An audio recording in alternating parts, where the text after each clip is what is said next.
Hello, and welcome to today's webinar. Today, we will cover what to do after being approved for retirement. My name is Master Sergeant Charles Akajobi, Superintendent, AFPC Retirements. And I am Senior Airman Dylan Picard from AFPC Retirements. You should be sitting over here. I didn't know you were reading. We will serve as your narrators today. Today's briefing is designed for lieutenant colonels and below who are approved for non-disability retirements. If you have any questions, please make note of them, and we will take the time at the end of the session for you to ask them.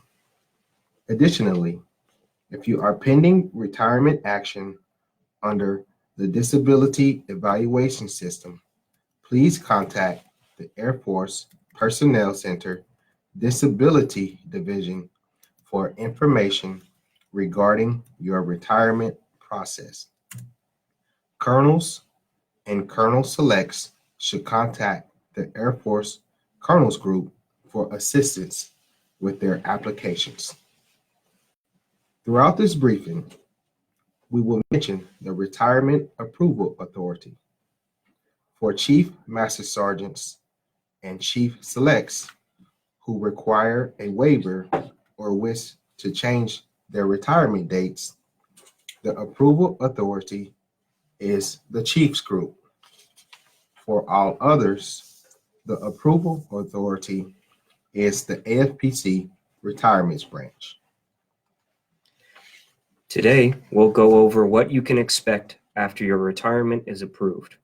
We will talk about items such as the retirement application approval message, retirement orders, travel orders for members retiring from overseas, the process for requesting retirement date changes or withdrawals, relocation processing requirements, such as the initial retirement relocation briefing, along with assistance resources like the Transition Assistance Program. Then we'll discuss some general information on retirement pay, permissive TDY, and terminal leave, the Skill Bridge program, and end with the DD-214 process. Now that you have a brief description of what we will be covering, let's get started.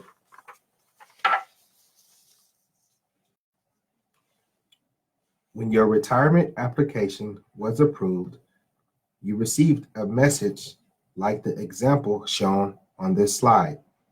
It contains a link to a lengthy article in MyPERS, and it is vital that you read it all, as it contains instructions on what to do after approval.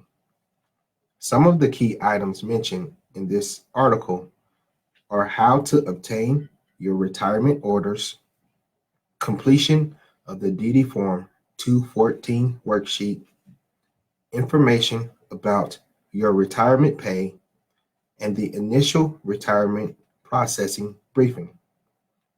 Additionally, it is vital that you maintain accurate contact information throughout the process.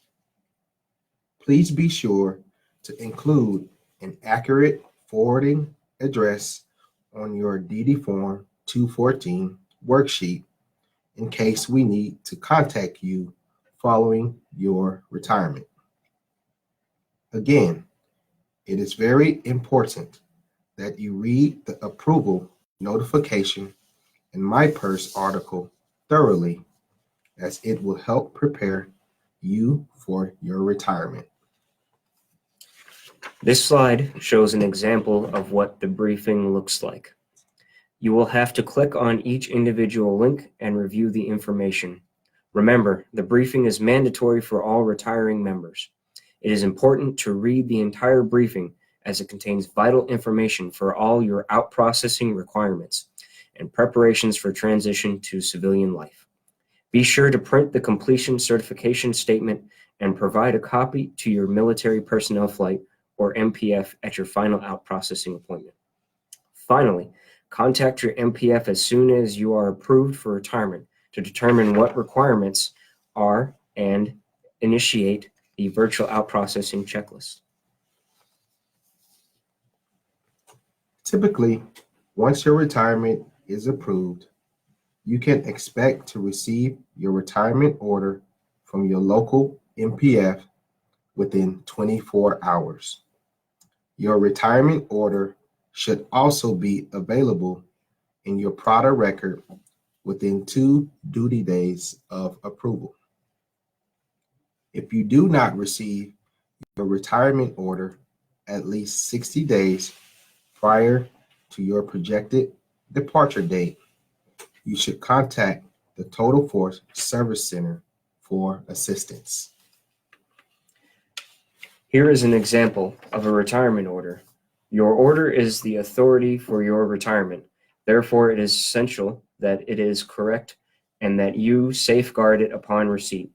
The retirement order, in conjunction with your DD-214, certificate of release or discharge from active duty, are required for certain entitlements, such as compensation from the Department of Veteran Affairs and other things like property tax exemptions. Please review your order to ensure 100% accuracy. If you see anything wrong, please contact the Total Force Service Center for assistance. If you are retiring from the overseas area, you will also receive another order or an amendment to your original order, which authorizes travel for your command-sponsored family members. This order is required for you to obtain or arrange household goods shipments from the overseas area. The Tier 1 retirements team prepares these orders approximately 180 days prior to retirement and will send you a copy through the virtual MPF. If you haven't received this travel authorization by then, please contact the Total Force Service Center for assistance. A special authorization is not required for family members if you are retiring from the CONUS. You can use your current PCS orders or DEERS printout when filing your travel voucher to obtain reimbursement for your family members. With the creation of the virtual MPF, nearly all members retiring from overseas can now complete processing prior to departing the overseas area. However, there may be times when you are required to travel to an Air Force base in the United States to complete your final actions. Requesting for this travel may be approved if you are stationed at a location where processing facilities don't exist and it is not feasible for your commander to send you on temporary duty to a nearby installation to complete processing. In very rare cases, if you are stationed at a location where facilities do exist, you may request travel to a separation processing base in the U.S. When you can provide documentation to show you are experiencing a unique personal hardship or that it would be in the best interest of the Air Force, you must submit a request for travel to a separation processing base at least 60 days prior to departure. Examples of the request and the required justification are outlined in the Personnel Service Delivery Guide on the Separation Processing Base program at the link shown on this slide. You can also contact the TFSC Total Force Service Center for assistance. Some of you may experience issues after approval that may require changing your retirement date or canceling the application altogether. Many actions begin once your retirement is approved, including identification and movement of your replacement. Because many of these actions are irrevocable, changes or cancellations are done only under extreme circumstances. Requests for date changes or cancellations must be fully justified and may be approved when you are experiencing an extreme personal hardship that occurs or worsens after approval of your retirement. Requests may also be approved when documentation shows it would be in the best interest of the Air Force. Finally, requests may be approved if you are selected and notified of promotion after initial approval. Please note that date changes are not approved for common personal issues like alignment with civilian employment opportunities.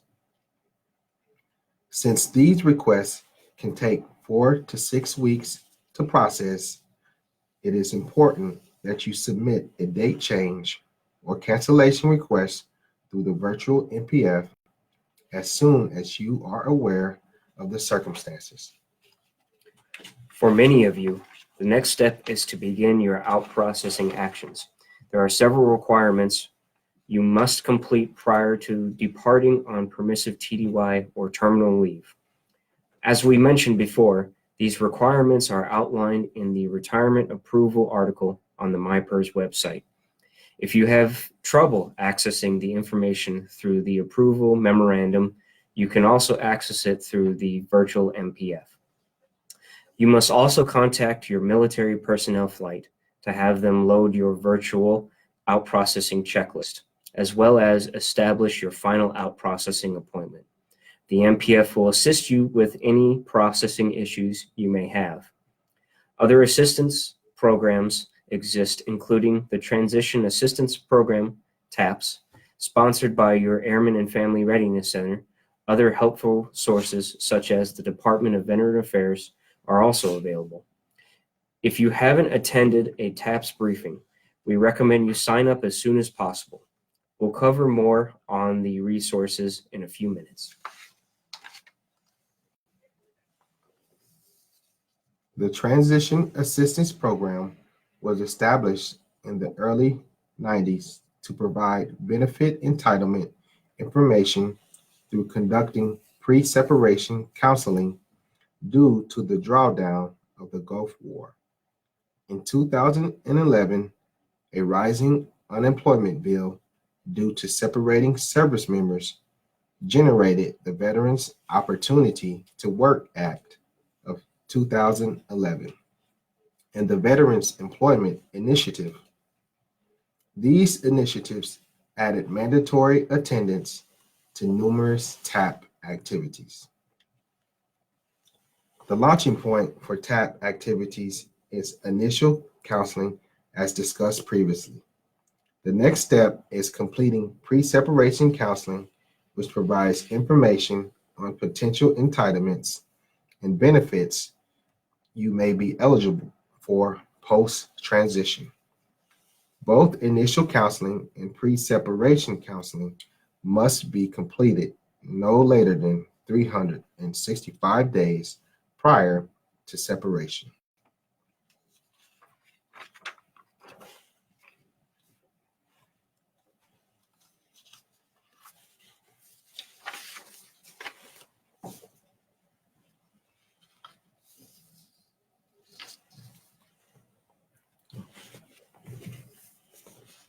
Additionally, 2-day tracks are available to aid in your transition and enables you to meet your post-transition goals. Depending on your level of preparedness for transition, you may be required to attend one of the following tracks: education, those pursuing a college education; employment, those seeking employment; entrepreneurship, boots to business, those wanting to start their own business; or vocational training, those seeking job-ready skills and industry-recognized credentials in shorter-term training programs. Finally, capstone is the culminating activity to ensure you are career ready. This is mandatory for all personnel and should be completed no later than 90 days prior to separation.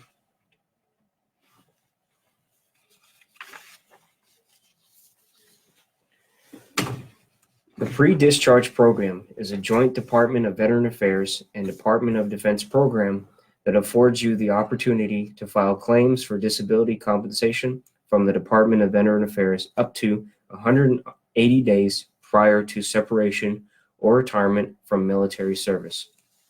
The four components of the pre-discharge program are the benefits delivery at discharge, or BDD, the discharge ready claim, DRC, the disability evaluation system, and seriously injured, very seriously injured, SI, VSI program. The BDD program was revamped as of 1 October 2017, which now requires you to submit a claim no earlier than 180 days and no later than 90 days prior to discharge, and you must be available for an examination 45 days from the date of the claim submission. The goal of the redesign to the program was to ensure you receive a VA examination while still in service and rating decision prior to discharge, as well as being awarded VA benefits the day after military discharge. If you have less than 90 days remaining until retirement, you may file a decision-ready claim, DRC. This program is a new option for service members who previously would have filed claims through Quick Start program, along with the fully developed claim program and traditional claims. You must work with an accredited VSO to file a pre-discharge DRC for VA compensation. The VSO will work with you to gather and submit copies of all service treatment records for all periods of military service at the time the intent to file is communicated, and a copy of DD Form 214, Certificate of Release or Discharge from Active Duty for all periods of military service at the time the formal claim is submitted. If you file a pre-discharge claim, you will receive an opportunity to have an in-service medical examination, which may increase the ability to establish service connection for claimed conditions. Once you have all evidence, including your exam results, you may file the DRC claim as early as the day after your discharge from active duty. Each Airman and Family Readiness Center has a local VA POC to provide assistance. If you have any questions regarding pre-discharge program, you should contact your local Airman and Family Readiness Center or VA POC. Veteran service organizations can help you with the preparation, presentation, and prosecution of VA claims. In essence, they work on your behalf for any matter concerning the VA. Let's take a few minutes to go over some general retirement pay issues. Your final active duty pay will include payment for all unused leave, provided the number of unused days doesn't exceed the 60-day cap. All earned final active duty pay will go towards any indebtedness to the government prior to being paid to you. You should receive this final check within 15 days of your retirement date. However, many pay transactions occur when you retire, like calculation of terminal leave and permissive TDY, selling back leave, repayment of any pending debts to the government, and so on. Because of this, your final active duty paycheck may be delayed, so you should be prepared financially in case this happens. Now, unlike active duty pay, you will only receive retirement pay once a month. Normally, you can expect your first retirement check the first day of the month after your retirement effective date. For example, if you retire on August 1st, you should receive your first retirement paycheck September 1st. Many things we mentioned about your final active duty check may also affect the calculations of your retired pay, like debts to the government, acceptance of the career status bonus, and so forth. These special circumstances may require the Defense, Finance, and Accounting Service to perform manual calculations of your retired pay to ensure accuracy. This doesn't happen very often, but this manual process could delay your retired pay 2 to 3 months. Therefore, we highly recommend you have a financial reserve to tide you over for 60 to 90 days in case there are any delays with DFAS starting your retired pay. You're probably wondering when your last duty day will be now that you are approved for retirement. This date will be determined by the amount of permissive TDY or terminal leave your commander authorizes you to take in conjunction with your retirement. Permissive TDY is non-chargeable leave. Your commander may authorize up to 20 days if retiring from a stateside base, or up to 30 days if retiring from an overseas location. The purpose of permissive TDY is to help in your transition from active duty to civilian status and should be used for things like job and house hunting. Terminal leave is any leave that you have earned and will be taking in conjunction with your retirement date. This leave will be taken after you final out process from your unit. Both terminal leave and permissive TDY are subject to approval by your commander. Your commander may authorize all, some, or none of your requested leave and permissive TDY. When calculating your departure date, one thing to consider is that you will still be earning leave while you're on leave. You will accrue 2.5 days of leave per month up to your retirement date. However, the same rules of leave accrual apply, such as the maximum amount carried over from one fiscal year to another. Currently, this maximum is 60 days. So if you are planning on taking terminal leave through 30 September, such as from 1 September to 30 November, and you have more than the maximum allowable amount of leave to carry over, your leave balance will be automatically reduced to the maximum number of carryover days. Be sure to adjust your departure date accordingly to account for this, or take normal leave before you out process to use any days over the maximum allowable carryover to avoid losing them. If you are on leave effective 30 September, your leave balance will automatically be reduced to the maximum carryover, currently 60 days, unless you are entitled to special leave accrual, SLA. You may not request to extend an approved retirement solely to take leave that you did not account for. On the next slide, you will see an example on how to calculate your retirement leave. In our example, Master Sergeant John Doe is requesting a retirement date of January 1st. This is how he would figure out his leave dates. Master Sergeant Doe will have a leave balance of 47 days at the end of August. He will continue to earn leave all the way through December. By the end of December, he will have accrued a total of 57 days of leave that he may take as terminal. If the commander also approves the maximum amount of permissive TDY, in this case 20 days, that brings the total to 77 days.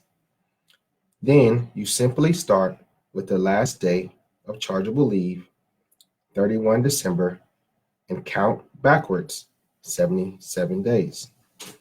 For Master Sergeant Doe, his last duty day would be 15 October, and he'll begin his permissive TDY and terminal leave on the 16th. The Job Training, Employment Skills Training, Apprenticeships, and Internships Program, also known as the Skill Bridge Program, is designed to prepare airmen to transition from military to civilian employment. Skill Bridge Career Skills Program are vocational and technical training programs that focus on the practical application of learned skills and can lead to employment in specific career or technical trade. Apprenticeships are generally a combination of on-the-job training, OJT, and related instructions that may be sponsored jointly by an employer and union groups, individual employers, or employer associations. Internships are a type of work experience for entry-level job seekers. Internships may be completed in federal, state, or local government or in the private sector and may consist of OJT and work experience. On-the-job training provides job skills learned at a place of work while performing the actual job. More information on this program is available on the MyPERS website at the link shown on the slide.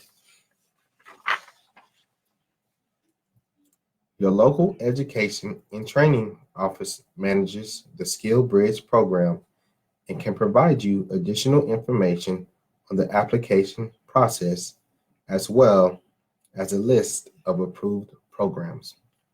You may, if desired, initiate a request after you are approved for retirement, but at least 30 days prior to the start of your requested program start date. You'll need to provide a copy of your retirement order to the Education Center for update in the Skill Bridge program database. Your commander or civilian leader must approve participation in the Skill Bridge program, but there is not a guarantee of approval since participation will depend upon your unit's specific manning situation and mission requirements. We highly encourage that you discuss your desires with your commander or civilian leader before applying. Additionally, Skill Bridge programs are normally located within 50 miles of your current location or residence. However, your commander may approve an alternate location.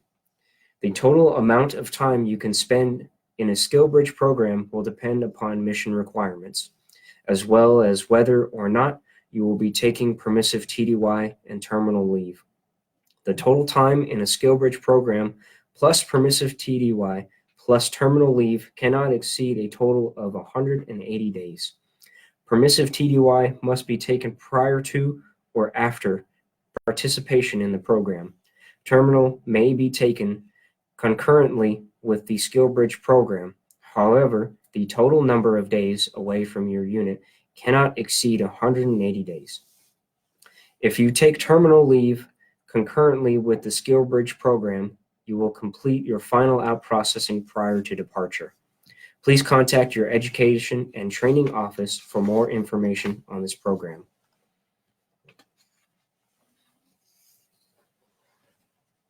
Now, let's go over the 214 process. The DD Form 214 Certificate of Release or Discharge from Active Duty is not intended to be a comprehensive resume.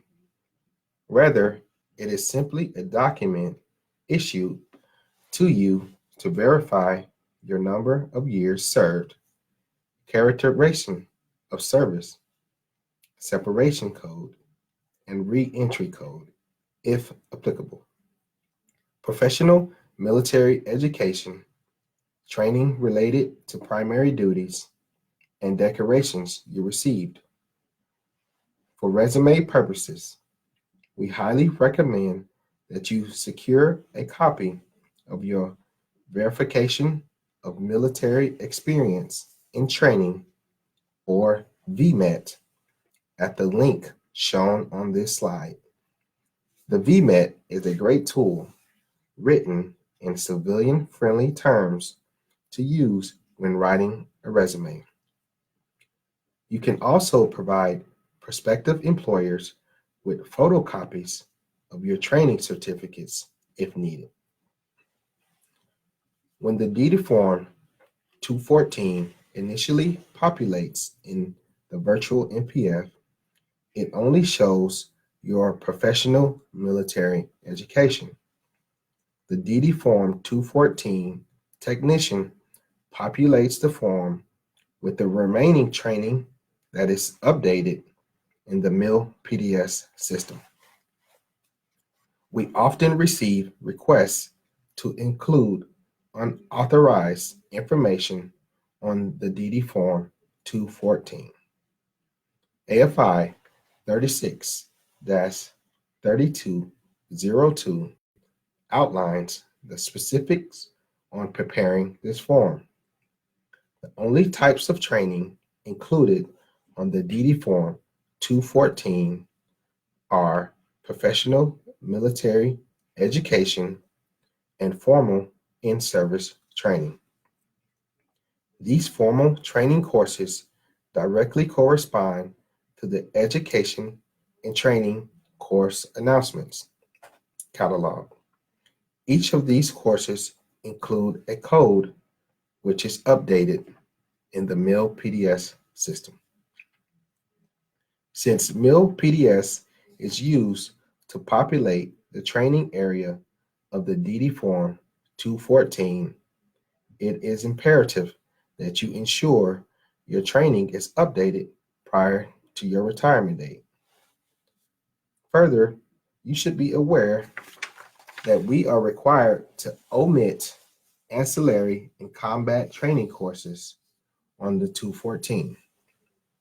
With the 214 being a DoD document, we must remain in compliance with governing directives and policies. When the DD-214 is finalized, a DD-214 tech will send you an email via MyPERS informing you that the DD-214 has been completed. The final DD-214 will be available on the first business day following the retirement date.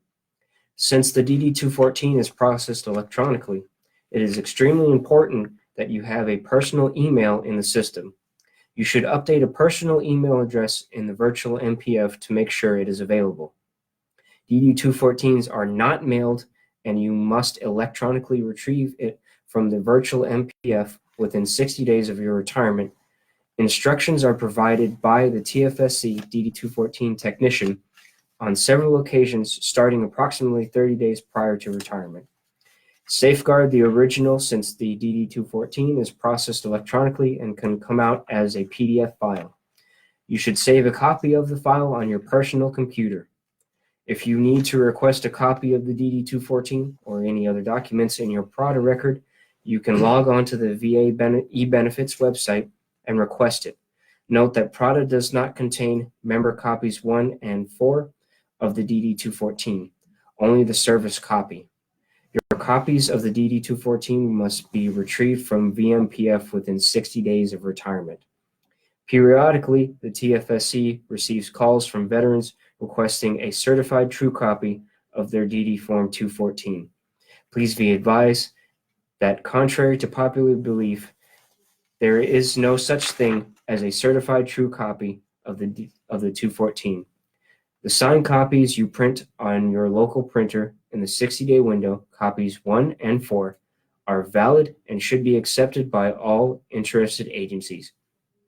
In the event a particular agency requires additional certification, we encourage you to take the original DD-214 to a notary and have them make a copy of it and notarize it.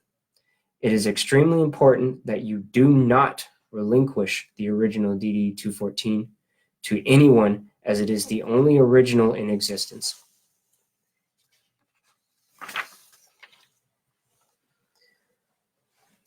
AFPC currently has 7 technicians dedicated to assisting you with the completion of your DD Form 214. You will be sent an email via the virtual MPF approximately 30 days prior to your retirement date. This initial email is a reminder to initiate the DD Form 214 if you haven't already done so.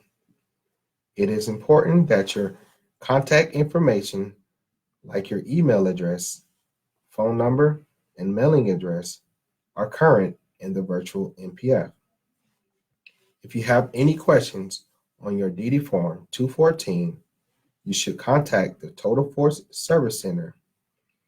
If the customer service representative cannot answer your question, you will be transferred to the DD Form 214 technician working your case. Following the initial email reminder, the technician will prepare your DD Form 214. Once completed, the technician will push the DD Form 214 to you for review. Once the technician sends the DD Form 214, you can access the form via the virtual NPF. If you are on terminal leave, contact the A1 Service Desk at 210-565-5004, extension 1, to obtain a temporary user ID and password to access the DD Form 214 via your home computer. The user ID and password are good until 60 days after the effective date of your retirement. Remember to download copies 1 and 4 of your DD Form 214 from the virtual NPF within 60 days of your retirement. Copy 2, available through e-benefits, contains the same data as your copy 4. However, some veteran support programs or agencies insist on receiving a version of copy 4. Today, we touched on several items of interest following approval of your retirement. This briefing is not designed to replace your local relocation processing briefings or transition assistance program. However, we did want to point out several items that might interest you. It's important that you review all information relating to your out-processing and complete all required actions to avoid any delays in your departure. Additionally, there are many resources available to you during your final out-processing appointment. Please contact your Military Personnel Flight or Airman and Family Readiness Center for more information. You may also contact the Total Force Service Center for assistance. If you need more information, please contact us as soon as possible. We can be reached at any of the numbers you see here or through our organizational emails. At this time, if you have any questions, comments, or concerns that pertain to the information presented today, please feel free to type them and we will begin to answer them as quickly as possible. Remember, the slides are now available for download and will also be posted to the AFPC website. Thank you for listening today and good luck on your retirement.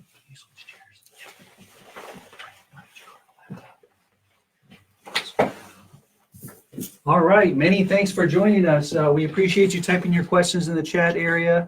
We're not going to be able to answer them all today, but we'll do our best to answer your questions live. Please stand by.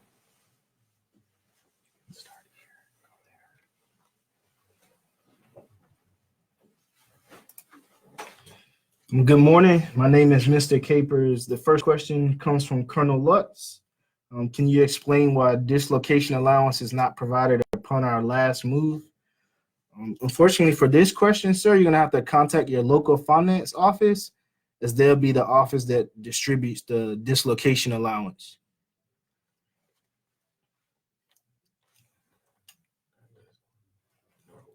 The next question comes from Sergeant Norwood. Speaking of skills bridge, how long should I have to wait on the local education center to approve the application? Sir, unfortunately, the retirement office here at AFPC, we don't manage the skills bridge program in the retirement office. You're gonna have to get with your local education office to see if they can expedite your application if needed.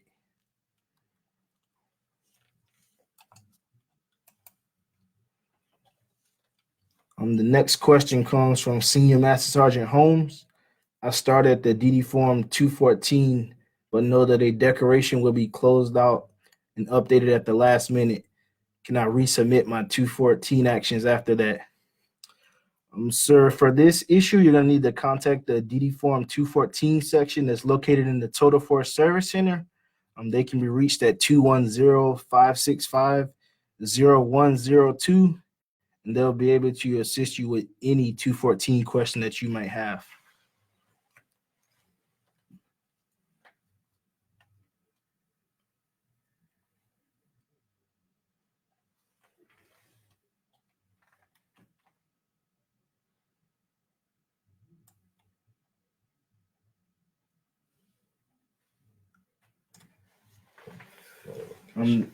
This question comes from Facebook Live.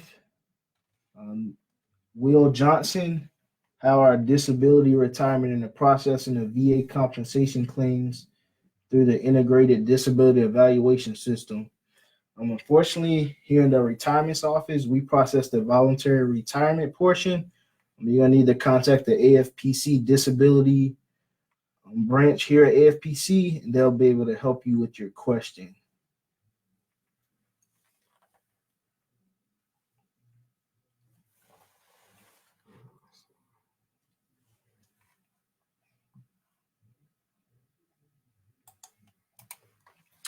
This question comes from Master Sergeant Rios.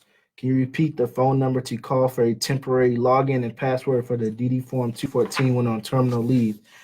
Sir, that number is going to be 210-565-5004, extension 1, and that'll take you to the A1 Service Help Desk.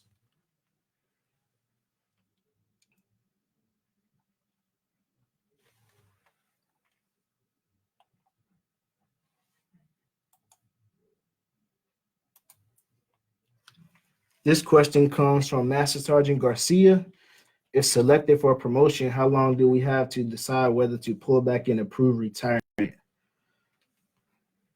On the promotion statement of understanding, it says that you have 10 days to go into the system and withdraw your approved retirement.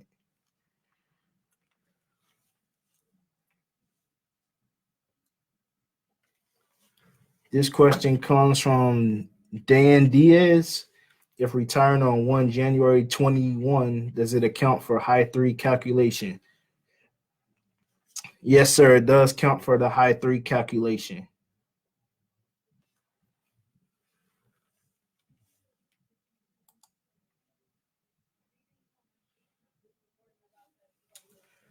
The question from Tech Sergeant Leonard Sherwood: when booking TLF, how do I pay for it if I no longer have access to a GTC ability to file a travel voucher? So you're going to need to contact your local finance office at the base to assist you with this question. They should be able to provide a means for you being able to pay for that as well as file your voucher.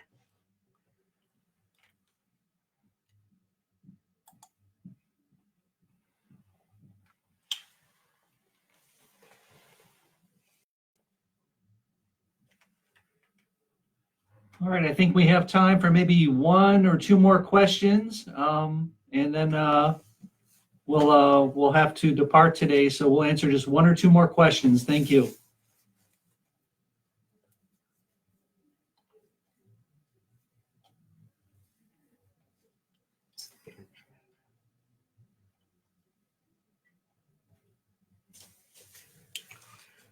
This question comes from Brian Miller. For the Skill Bridge program, will AFPC backfill airmen right away if they are approved for the Skills Bridge program, or are they considered still a part of the unit until they retire and then AFPC will backfill? Sir, that's going to be a question that needs to be addressed to the Skills Bridge program BPO and also by the assignment team.